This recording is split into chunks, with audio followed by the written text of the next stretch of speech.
และจักสิเฮ็ดจังไดในหัวใจมันแสนคุ้มคือไปสุมมอนพังพางทั้งพุดลูกพุดยาง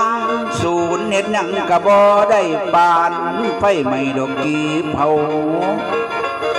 และจังแม่นอุกน้ออังเอาเจ้ามาเปลี่ยน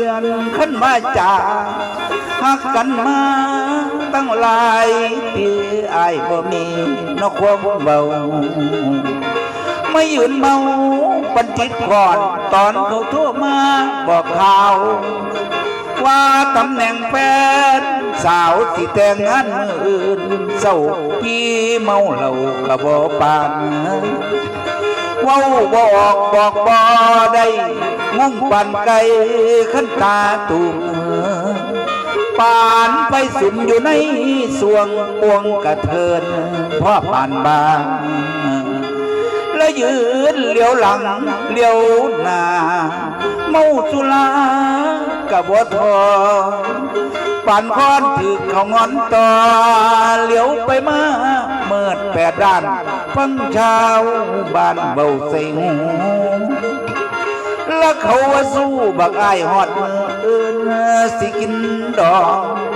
เงิน120,000เข้ามาขอสอยใส่คอเข้ามาของทั้งแหวนทอ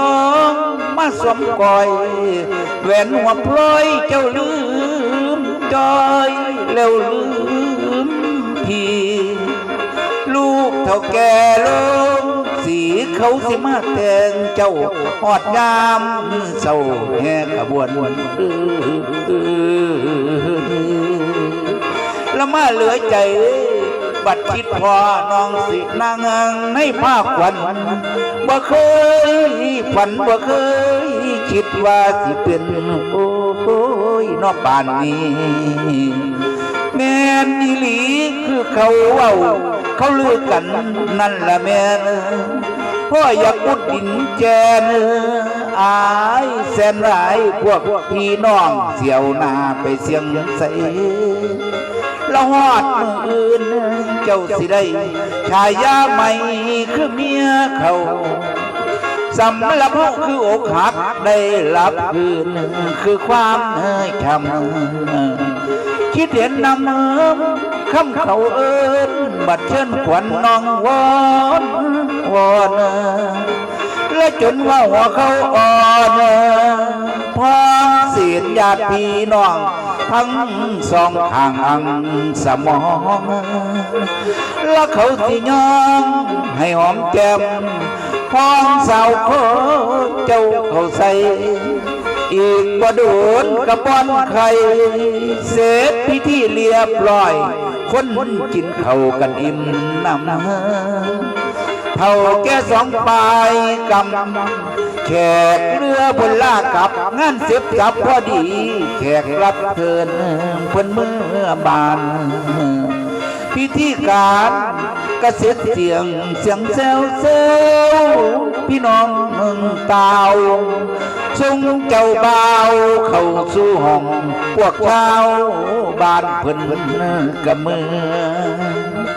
และเหลือแต่เขากับน้อง2 คนยังสิเกิดเขาต้องเปิดเบิ่งป้ายหนทางขึ้นเบิ่งสวรรค์ดีน้องคงบ่นานเกิน2 ทุ่มเขาสิคุ้มเจ้ายองบางฮ้อนหรือหนาวก็ตามสร้างรับรองบนอายป้ายแม่นบ่าฝ่าไว้บ่เหลือจับไหนจับความอยู่มืดคืนกว่าสิผ่านระวังน้ำแต่ตาหวานยานเขาปั้นเจ้าบ่ยังมาทำให้พี่จิตนำคำโน้